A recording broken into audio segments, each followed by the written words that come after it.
नमस्कार, स्वागत है आपका संवाद न्यूज़ इंटरनेशनल पर। मैं हूं संकेत चतुर्वेदी।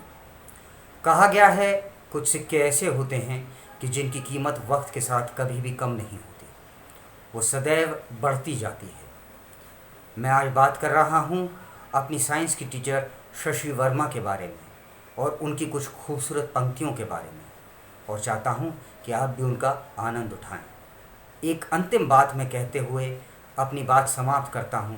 शशि वर्मा मैम, चले नज़ीर कुछ इस तरह से, रह गुज़र पर तू कि जब तू न चल सके तेरी दास्तां चले। बचपन से सभी बड़ों से सुना ये करोना वो करोना, और करते भी थे, पर ये नहीं मालूम था कि करोना शब्द कभी जिंदगी में इतना भयावह होगा।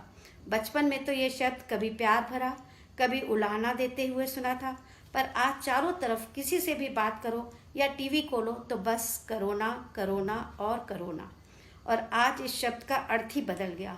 मतलब कुछ ना करो, बस घर के अंदर बैठो, किसी से हाथ ना मिलाओ।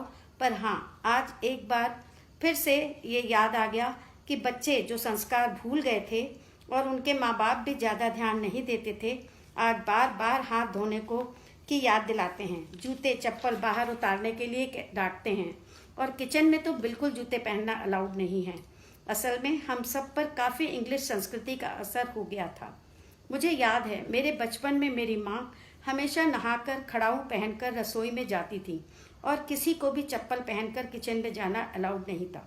कोरोना कहाँ से आया, कैसे आया, ये तो माने नहीं रखता। बस अब तो सभी को अपने आचार विचार में संयम बरतना है। हमें कुछ नहीं होगा, ये भूल जाना है। हो सकता है हमें कुछ ना हो, पर हम माध्यम दूसरों को फैलाने में जरूर बन सकते हैं, और ये बहुत बड़ा पाप है। हमें इसका जवाब देना ही पड़ेगा।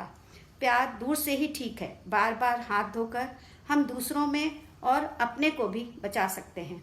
आज अगर 8 मर रहे हैं तो कल 16, फिर 1600 भी पलक झपकते ही काल के ग्रास बन जाएंगे, और हम हाथ मलते रह जाएंगे।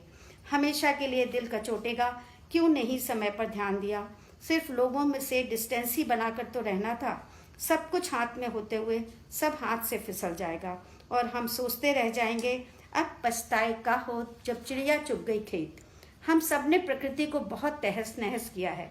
आज प्रकृति इसकी सजा दे रही है, चाहे वो कोरोना के रूप में ही। कहते हैं ना, प्रकृति हमेशा अपने को बैलेंस करती है। शायद मनुष्य जाति को इसी भयावह रूप में अभी भी समय है। प्रकृति दयालु भी बहुत है, हमेशा सबको देती ही है। प्रकृति के कृतज्ञ होकर बस प्रकृति की ओर ध्यान देना है। ये समय बुरा जरूर आया है, पर जल्दी ही चला जाएगा। ये हमारा इम्तिहान है, और दूसरों की सहायता करके हम अपने कर्मों को सुधार सकते हैं।